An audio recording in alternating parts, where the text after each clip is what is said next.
Эң негизгиси айымдар үйдө болгондуктан биздин энекелерибизге, келинчегибиздерге жаккан квартираны издейбиз. Мына ошол квартира ушул жерден табасыздар. Аткан квартирага барыш үчүн Алматинка Сухабатырадан сол тарапты көздөй жүрсөңүздөр ушул жерде жайгашкан. Бул жерде бири-бириңиздер күтүп отурбайсыздар. 2 санат эди мына багы. Бул жерде да сом болуп туруп ремонт болуп бүткөн достор. Андан кийин мына оң жакта бир спальня дагы.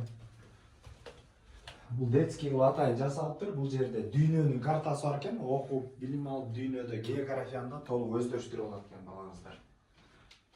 Андан кийин эң негизгиси баягы айымдарыбызга ушу жашаган кухнясын сүйөткө кухняны караңыздарчы, кандай кенен гана жаркырайт. Бардык шарттары бар. Бул жерде таза суу дагы киргизилиптир атайын. Андан сырткары бул жерде посудомойка, газовый плита, холодильник, морозильник, кондиционер, бардык шарттар түзүлгөн. Ошондой эле бул жерде конок чакырамыз эгер кухнядан эле сразу чоң залга өтүп кетесиздер. Залда аябагандай кенен. Бул мебелдердин бардыгы да калат экен, кондиционер иштеп турат.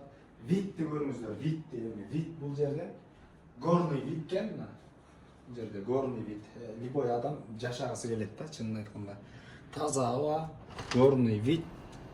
Өнүгүп аткан район. Баасы дагы негизи бул жерде ПСО квартиралардын 1,5 миң доллардан атат. Бул жерде бардык мебелдери менен кошуп ошондо 1,5 миң доллардан квадрат метр эсептелип атат. Баасы 236 миң доллар деп атат. Кичине сүйлөшүү жолдору болот.